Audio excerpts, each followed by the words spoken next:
시청자 여러분, 안녕하십니까. 오늘 탈탈탈 김정아님 모셨습니다. 반갑습니다.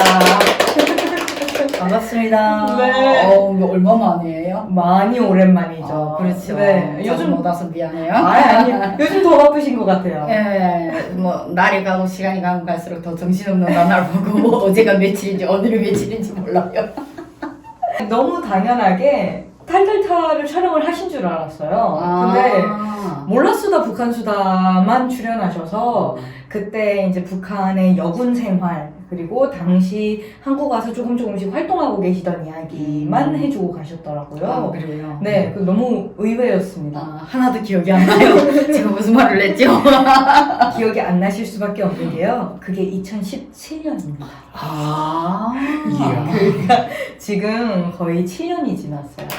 야, 진짜 시간이 빨리 가네요. 네. 엊그제 나온 것 같은데, 그러고 보니까 교수님이 이 채널 만든 지도 꽤, 이제 보니까 이거 13년도에, 15년도에 만드셨나요? 14년. 맞아요. 그때 한참 방송 막 정신없이 뛰어다닐 때, 네. 좀 와, 이러면서 했는데. 그때도 사실 탈북 7년차, 8년차 해가지고 맞아요. 탈북자 중에서 이제 좀 그 선배 탈북자다 이런 이야기를 했었는데 이제 한국 생활 몇 년 차? 올해는 15년 차예요. 와, 벌써 그렇게 됐네요. 진짜 세월이 무섭더라고요. 15년 차고 이제는 아들이 12살입니다. 키가 159 돼가지고 이제 이제 내가 올해 안에 엄마 키 따라서 먹어요. 그래, 세월이 가긴 갔구나. 금방 중학생 되겠는데요? 내년에 중학생만 그러니까요. 어머, 네, 어떡해. 아들 크는 재미에 네. 대한민국 생활 아주 즐겁게 재미나게 하고 있습니다. 그러게요. 또 교복 입은 모습 보면 또 이제 마음이 교복이 뭐요? 중학교 올라가면? 그럼요. 이게 진짜 심각해요. 아들 교육 문제 신경 써야 되는데 지가 알아서 잘 크니까. 자, 그래서 오늘은 이제 여군 생활 외에도 북한에서의 또 이야기하지 못했던 생활, 또 탈북 계기, 한국 오셔서 열심히 통일맘 연합회 대표로서 활동하시는 이야기까지 쭉 한번 다뤄보려고 다시 한번 모셨습니다. 정말 탈탈탈 터네요. 그럼요. 탈탈탈이니까. 네. 네, 북한 생활부터 시작하겠습니다. 청진 분이십니다. 네, 맞아요. 청진에서- 청진시 신안구역 태생이고요. 네. 그래서 고향에 다 돌아가셔서 이제 웬만한 건 다 그냥 오픈하는 상황이에요.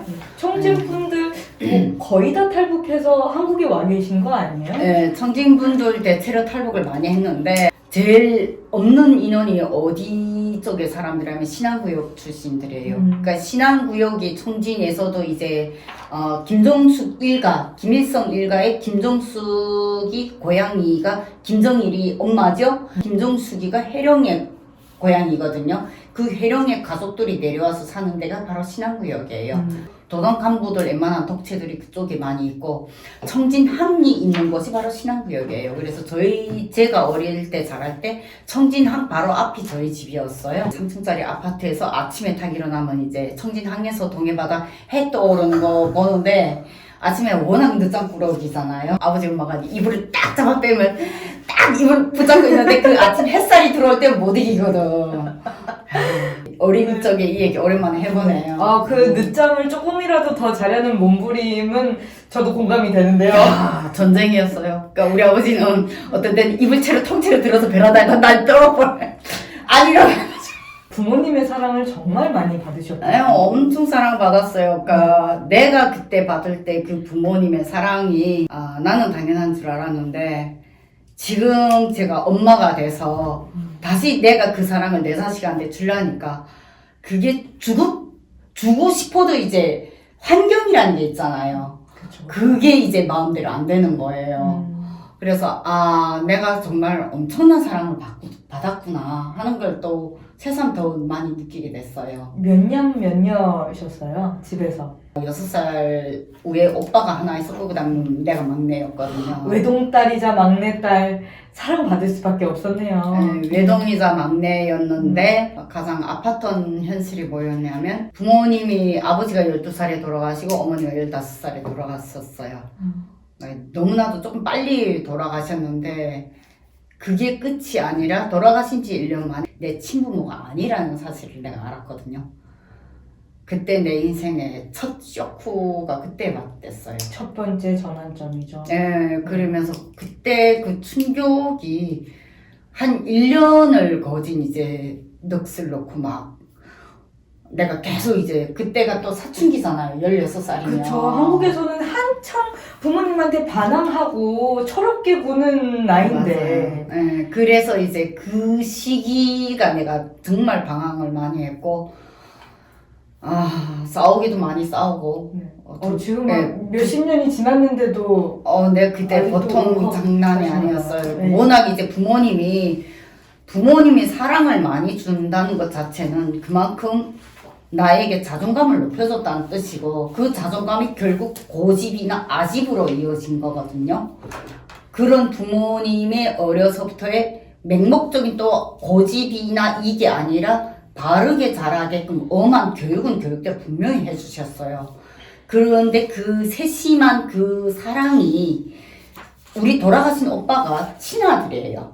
그리고 나만 지금 입양된 아이였더라고요. 근데 그 사실을 나한테 알려준 게 오빠였는데, 오빠가 그때 그러더라고요. 엄마 아빠가 내 6살 때 너를 이제 데려왔는데 그 병원 방향이 있거든요. 집에서 영화관 앞에서 노는데 10병원 방향에서 너를 안고 와서 내가 뭐냐고 했더니 동생이다 이래서 동생 사왔나 물어봤더니 사왔다. 자기 아직도 기억이 생생하대요. 근데 자라는 내내 엄마 아빠가 그 동생이 친동생이 아니라는 걸 나한테 말할까봐 오빠한테 엄청 엄하게 하셨더라고. 그 오빠는 내가 너 때문에 오빠의 사랑을 이제 내가 다 뺏어간 거죠. 그런데 그 오빠도 나를 어부 키웠던 오빠였거든요. 그러니까 내가 엄청난 사랑을 받고 자란 거죠. 근데 그 부모님이 내 낳아준 부모 아니라는 걸 알았을 때, 솔직히 그때 그날의 그 충격은 잊지 않지거든요. 혼미해가지고 나 온통 집바닥 정신없이 헤매고 이제 무작정 부모님 산소에 가서 엎드렸는데, 이제 거기에서 거짓말이라고 내가 혼자서 계속 울다가 거기서 쇼크 왔는데 오빠 친구들이 날 또 안고 내려오고, 오빠 부대에서 이제 군의장네 집 앞에서 친척들이 부모님 돌아가니까 나를 계속 지금 딴 데 보내려고 했어요. 그래서 나는 나를 딴 데 보내는 게 원래 이제 고모나 할머니, 친할머니 입장에서는 아들을 중요시하니까, 북한이 워낙 가부장적이니까. 그래서 나는 여자라서 이러는가 보다. 그래도 그렇지, 어떻게 내가 가족인데 핏줄인데 왜 나만 계속 저러냐고, 왜 나만 못 살겠냐고 이러면서 계속 오빠 부대에 가서 내가 오빠한테 가수연을 했거든요. 근데 우리 오빠가 그걸 참다 못해 결국 연대 본부 군의장네 집에 와서 나 앉혀놓고 손 붙잡고 얘기를 하더라고요. 사실 친동생 아니라고. 그러니까 친척들한테 사랑 같은 거 바라지 말라고. 그 사람들은 애초에 너 사랑하는 사람 아니라고. 그 부모님은 뭐 때문에 돌아가시는 거예요? 아버지는 그 폐혈증으로 돌아가시고 진단을 잘못 내렸어요. 북한의 의료 현황이 워낙 열악하잖아요. 당시 촉당 비서였던 그런 당간부 출신의 우리 아버지도 오류 진단의 그 오류를 못 벗어났어요. 그러니까 결핵이 아닌데 처음부터 결핵이라고 잘못 진단을 내리고 우리 아버지가 결핵병이라. 그러니까 결핵이면 들어가는 항생제가 다르잖아요. 몇 달을 치료했는데 결핵이 아닌 거예요. 그러니까 이게 진단 잘못된 거다 이러고 다시 결핵병동이 나왔을 때 이미 사람이 폐인이 된 거죠. 그리고 거기에서 이제 폐혈증이 여기서 끝내 이제 정말로 갑자기 돌아가셨어요. 엄마는 그 아빠가 원래 우리 집안이 아빠가 당비서, 엄마는 청진백화점 부기장, 이런 아무도 못 건드리는 이런 그런 가정이었는데, 아빠의 갑자기 결핵병동 들어간 것도 충격인데, 그게 또 바로 사망까지 이루어진 거, 그게 1년 안에 벌어진 일이거든요. 충격을 못 이기셨군요. 충격을 못 이긴 거죠. 엄마가 무너지면 안 되는데, 엄마가 처녀 때 늑막을 살짝 앓았대요. 아주 가볍게 지나갔대요.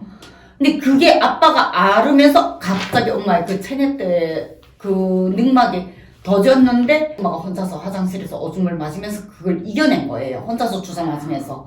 근데 아빠가 딱 돌아가시니까 엄마가 먼저 눕기 시작했는데, 그래도 엄마까지 누워지면 정말 이 집안안이 정말 다 무너지는 거잖아요. 그때 당시 엄마가 제일 중요한 직책인 청진백화점 부기장이라는 그 영업 일을 아예 통째로 관할을 하고 있었기 때문에 당비손 지배인, 부지배인이 아무도 못 건드린 일이 다 엄마 손에서 모든 게 다 이루어졌어요. 그러니까 엄마가 아르면 안 되지 하니까 그때 처음으로 내 손에 주사기를 쥐줬어요. 내가 집에 주사기도 한 여러 대를 깨먹었거든요.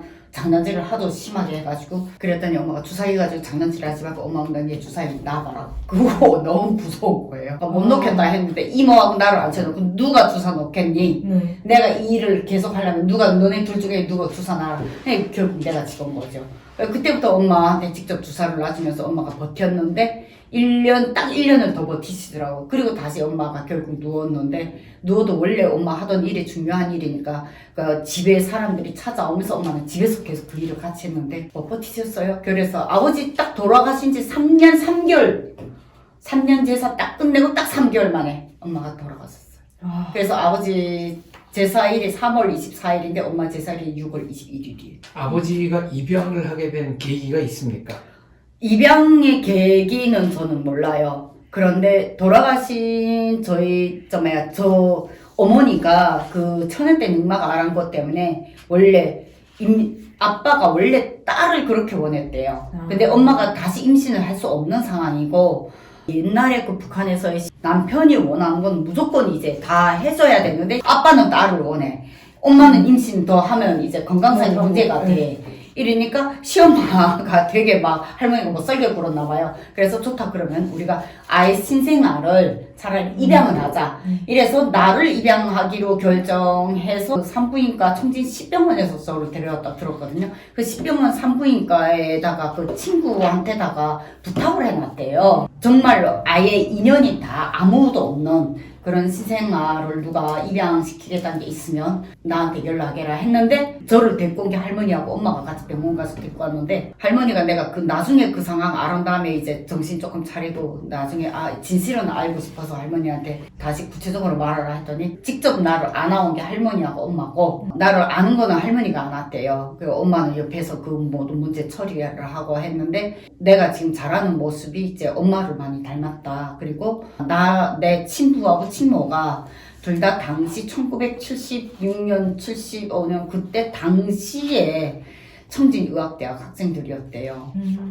근데 문제는 결혼을 전제로 원래 만났는데 결혼식을 하기 전에 네, 임신했는데 문제는 결혼식 날짜까지 원래는 다 잡았대요. 근데 이게 그 아버지가 어디 다른 데에 이제 차출이 되면서 일반인하고 결혼하면 안 되는 상황이 돼버렸고 엄마 그 나를 낳아준 그분의 출신 성분이 조금 안 좋았기 때문에 당이 개입을 해서 이 결혼이 파토가 나게 된 사례이기 때문에 그때 당시 나를 낳아준 분은 내가 딱 엄마 져서 3일 먹었대요. 낳은 지 3일 만에 나를 데리고 왔는데 그분은 이제 나를 안 내놓으려고 하고 그 남자분이 안고 있는 저를 이제 딱 뺏으면서 이 아이 다시 안 찾겠으니까 영원히 안 찾겠으니까 꼭 당신들 친자식처럼 키워라 이러고 줬는데 이제 그 나를 낳아준 그분이 울음소리가 복도까지 들렸다고 하더라고.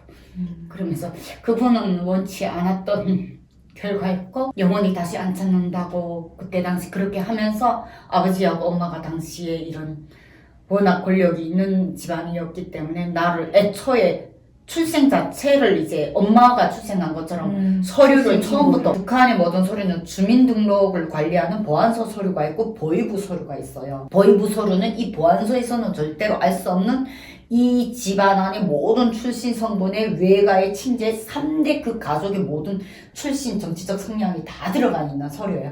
근데 아버지는 아예 이 보안소 서류만 거친 게 아니라 아버지는 아예 나를 보위부 서류까지 싹 다 친자로 다 연 거죠. 그게 가능한 게 북한이거든요.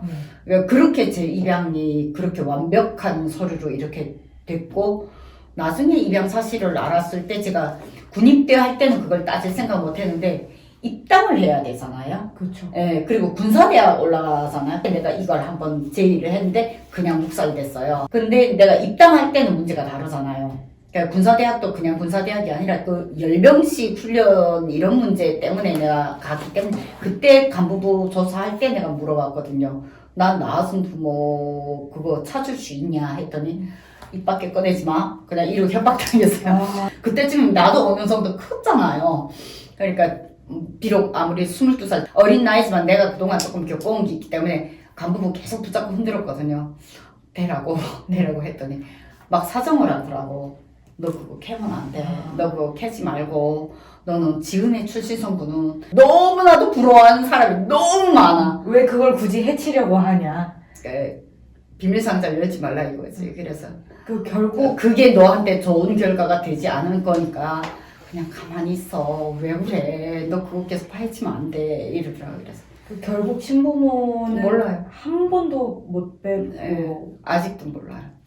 그래서 아직 그게 들어오는 그 감정이 묘하거든요. 내가 세상에 다시 태어나면 나는 정말 3대, 5대의 그 진짜 내 가문이 뭔지를 아는 집에, 정상적인 집에, 화려한 단간부가 아니어도 좋고 화려한 부자가 아니어도 좋으니까 제발 내 핏줄인 사람들 그런 정상적인 가정에서 나는 태어나고 싶다. 그게 아직도 제 소원이에요. 정말 세상에 다시 태어난다면.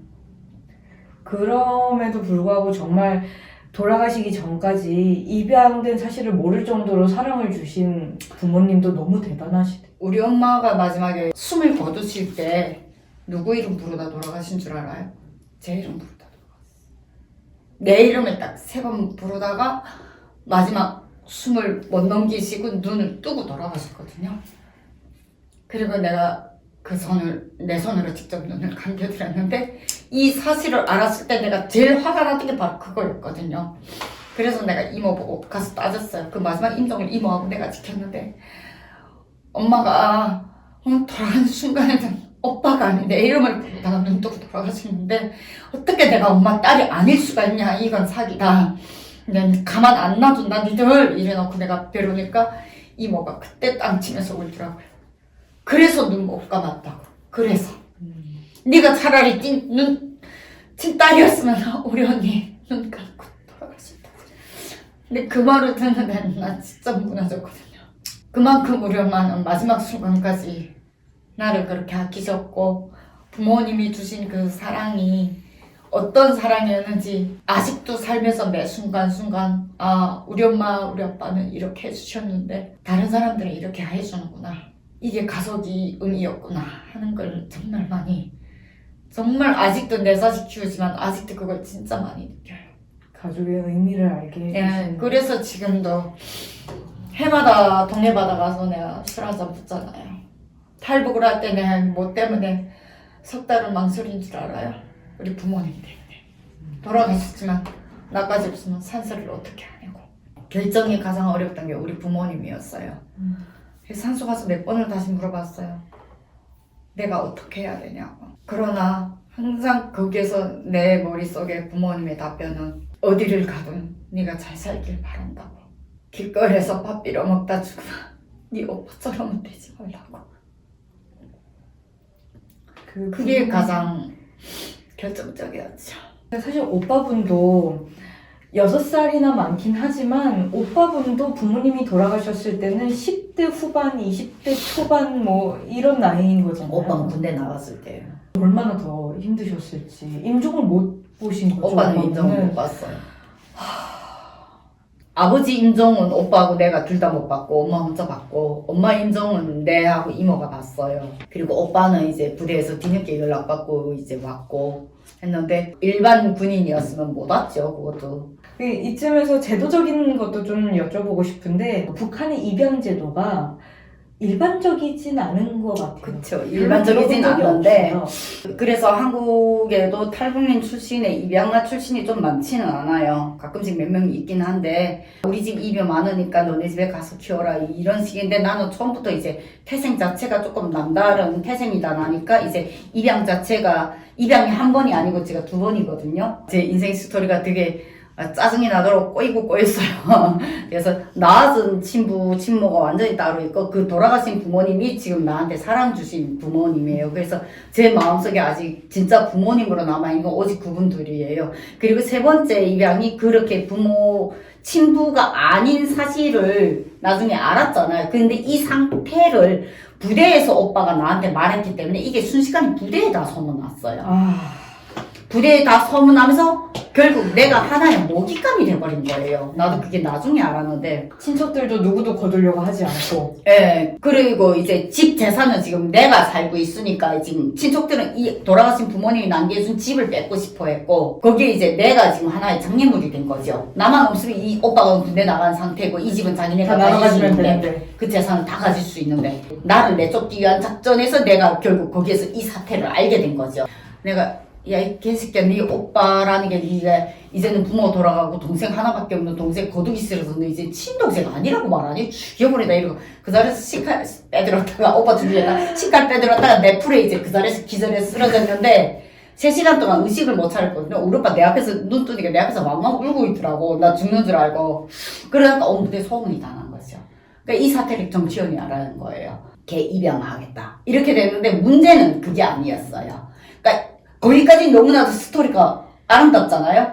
아무도 그 사람을 욕하는 사람이 없어요. 거기까지는. 거의 약간 감사한. 그렇죠. 네. 그렇죠. 양아버지가. 네. 네. 근데 문제는 그 입양이 언제 진행됐냐? 그 다음에 3월이 진행됐어요. 근데 문제는 그 다음에면 내가 몇 살이다? 17살. 나 5개월 있으면 성인이 돼요. 이젠 그 집명의가 4명이 넘어와서 아무도 그 부모님 재산을 못 건드려요. 그러면 성인이 된다는 건 무슨 의미다? 나는 그냥 그 다음부터는 이제는 내 혼자서 자립적으로 살아갈 수 있는 나이라는 거예요. 꼭 부모가 있지 않아도 되는. 그러니까 그렇죠. 보호자가 있지 않아도 되는 그렇죠. 나이가 되는 거죠. 예, 그러면 이 사람이 나서는 그 시점이 잘못된 시점이에요. 그렇다고 해서 그들이 내 동의를 받았냐? 안 받았거든요. 원래 왕래가 있던 사이가 아니에요. 아니죠. 그 사건 이순 이후에 나는 처음 만났죠. 뭔가 찜찜한데요. 예. 그렇게 되니까 어느 날 갑자기 학교 갔다 오니까 고모가 내 보따리를 이만큼 짐을 싸놨어요. 그리고 옆에 군인 2명이 딱 와있고 밑에 군용 차량이 와 있어요. 장교 1명, 하전사 1명. 그리고 차량이 집 앞에 대기하고 있고. 북한에서 차량이 집 앞에 대기한 일이 몇이나 되겠어요. 어딘가 없죠? 가야 된다는 뜻이죠. 그래서 이거 뭐냐 했더니 나보고 입양 가라요. 이게 무슨 미치 소리냐고. 나는 그 해 2월에 당시 구역당 근로단체 비서라는 또 간부 직책이 있어요, 북한에. 북한에 이게 지자체로 말하면 시상이에요. 시상 밑에 또 다른 정책 관련된 이런 고위급 임원이에요. 이 지자체에. 그런 인사가 아빠하고 아주 친절한, 아주 가까운 동창이었는데 그분이 내 행적을 못 찾아왔던 거예요. 나를 찾고 싶었는데, 네. 근데 내가 이사를 가면서 바쁘다 하니까 나를 못 찾았는데 어느 날 갑자기 그분네 집에서 고아들이 밥을 먹는 걸 가졌어요. 근데 워낙 그때 반항아 시절이니까 밥 사주겠으면 사주고 이제 가서 이제 투덜투덜 했는데 한 5명이 갔는데 한 명 한 명도 부모님 원래 뭐 하시니 물어보는데 나한테 마지막 질문은 뭐 하시니 아버지 엄마 이름부터 말해요. 직업을 말 안 해요 나는. 그럼 그걸 모르면 친한구역 사람이 아닌 거예요. 아는 사람들은 다 아니까. 네, 맞아요. 그래, 난 직업을 말하보다 엄마, 아빠 이름부터 말하는 게 습관이 되어 있거든요. 잠깐만. 누구라고? 그래서, 김수복 리길려요. 그 김수복, 그 리길려? 이러는 거예요. 그래서, 이름 말하지 마. 빨리 말해. 직업 말해. 아, 네, 이름 말하는 습관이 돼가지고, 아빠, 당비서, 초급당비서, 거기 초급당비서였고, 엄마, 청진백화점 부기장. 그 김수복 그 리길려 뭔데? 이랬더니 부엌에 있던 그 사모님이 뛰쳐나온다. 그 김수복 리길려가 맞는 거야! 이러는 거예요.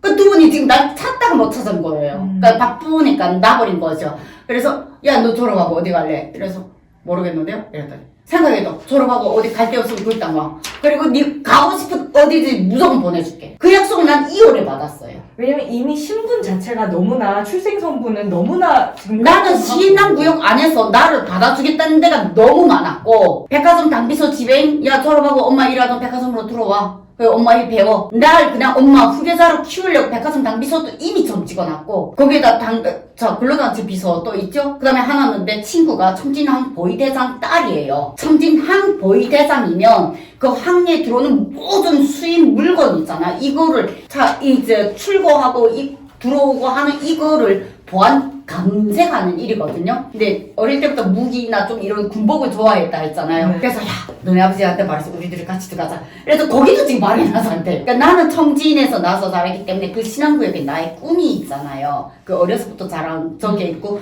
부모님이 이미 닦아준 길만 가면 사람들이 내가 그 그 가보자만 직책이 하면. 아니지만 직책이 아니지만 나만 지나가면 이제 어디가 이러고 사람들이 다 인사하는 그 고양이잖아요. 근데 나 하루 아침에 입양 가래요.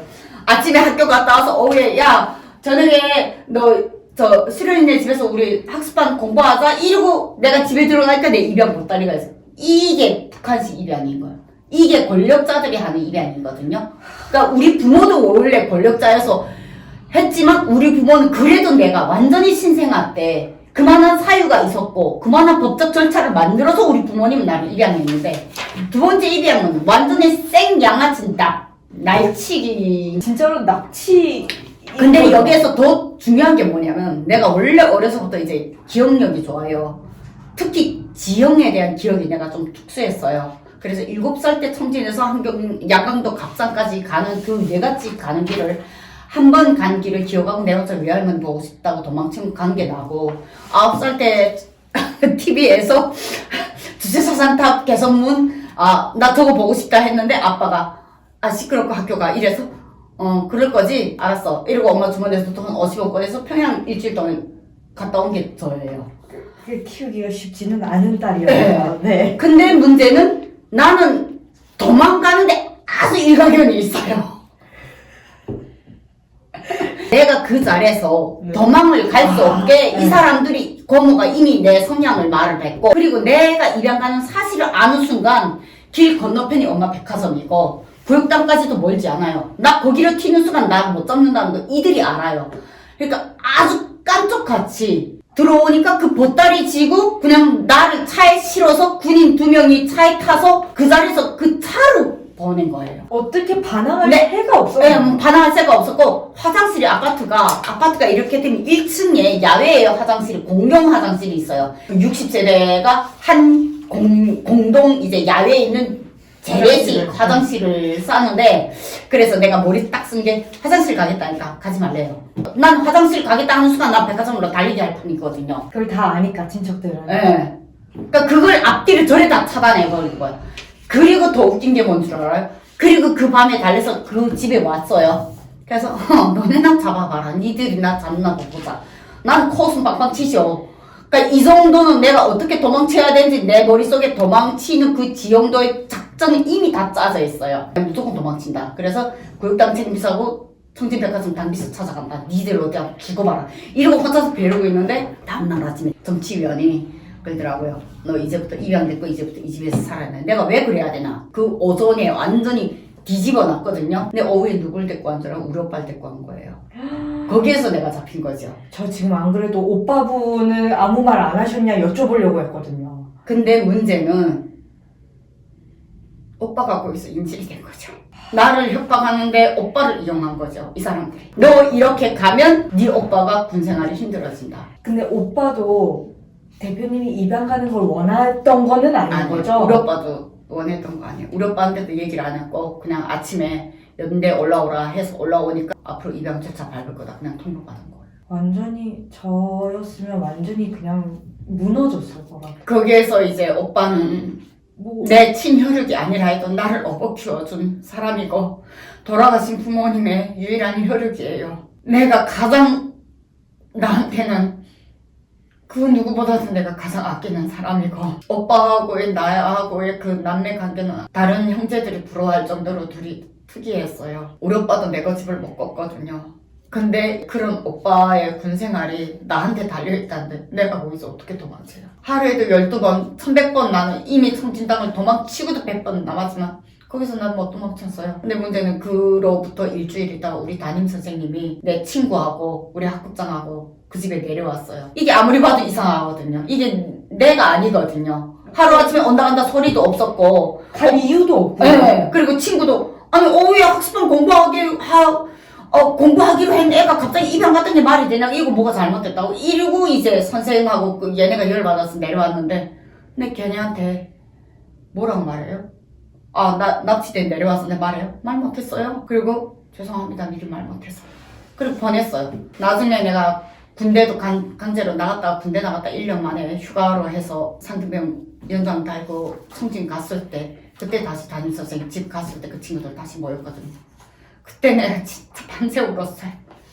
오빠가 인식이 됐고 납치되고 간 거 맞고 그때 말씀. 그때밖에 말 못했어요. 근데 그때 군대 나갈 때도 내가 납치돼서 군대 나가는 바람에 친구들 다 오해하고 내 고향 친구들한테 완전히 거진 다 원수가 됐어요. 저 집에 입양 가면서 친구들 다 버리고 갔다고. 난 친구 버리는 사람 아니었는데. 그리고 1년 만에 내가 다시 군복 입고 돌아갔을 때 양아버지 집 안 있고 이모하고 청지 친구들 집에 있었거든. 친구들 내 때문에 다 몰고 오빠 친구들한테도 내가 그거 다 말했거든요. 그리고 백화점 당비서님 찾아가서 말하고 그때 근로단체 비서 찾아가서 말하고 이렇게 입양돼 가는 거다. 내가 원해서 간 거 아니다. 그리고 군대 나가서 이렇게 고생하다가 지금 1년 만에 왔는데 난 지금밖에 말할 시간이 없었다. 그랬더니 당비서하고 그 근로단체 비서는 워낙 이제 상대니까 가기 전이라면 자기네가 막았겠는데 이미 갔고 이미 사태가 자기네가 막을 수 없는 사태가 된 이미 거죠. 입양 서류랑 다 뭐. 그걸 됐을 떠나서 양아버지가 나를 데려다 놨고 꼼짝 못하게 한 다음에 내가 3월 1일 날 그 집에 들어갔거든요. 4월 달에 4월 초에 누가 왔냐면 우리 집에 기자들이 다 몰려왔어요. 북한에서 기자들 몰려온 거 봤어요? 못 봤죠? 한 번도 못 봤어요. 그것도 군 기자들. 난생 처음 그때 이제 카메라, 이런 북한식 촬영 카메라, 기자들이 볼펜 들고 무슨 기자회견 하듯이 방 안에 쭈르르 앉아서 이 집에 와서 감동받은 게 뭡니까? 라고 물어보는데 뭘 감동받아요? 내가? 그래서 뭘 감동받았나? 나 감동받은 거 없다고 했더니 양엄마가 데리고 창고에 나와서 머리뚝 때리면서 밥 먹는가 봐래요.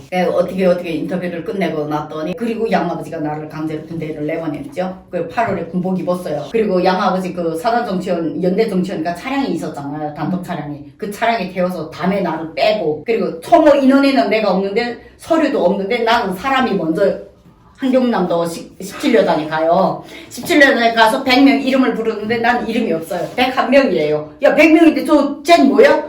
아, 쟤는 서류 좀 이따가 옵니다. 야, 뭐 줬다게 다 해서.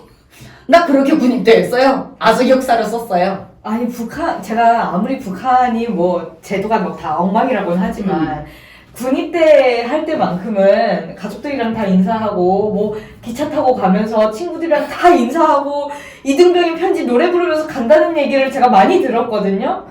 그거는 정상적으로 군입대로 해낸 애들이고 나는 이런 비정상적인 식의- 군입대를 하고 이런 식의 군입대는 제가 지금 처음 들어봤어요. 나도 그때는 몰랐거든요. 왜 이 스토리가 짜졌는지. 근데 나중에 그 다음에 내가 그 표창휴가 받으면서 청진 고향으로 왔을 때 근로단체 비서하고 당비서 그쪽에서 내가 쭉 그 상황을 쭉 설명했거든요. 그랬더니 잘못 걸렸구나 이러더라고. 왜 이게 되는 거냐. 그러니까 이게 무슨 일이냐 했거든요. 근데 그때 이미 92년도부터 권한연금이 들어서면서 사망자가 막 한경도에 생기기 그때 시작했잖아요. 부모님 잃은 아이들이 많이 맞아요. 그래서 김정일이가 당의 방침을 내놓으면서 뭐라고 내놓냐. 부모 잃은 고아들을 키우는 사회적 아름다운 공산주의 미풍을 불러일으켜라. 확립하세요. 이런 당방침을 내야 한 거예요.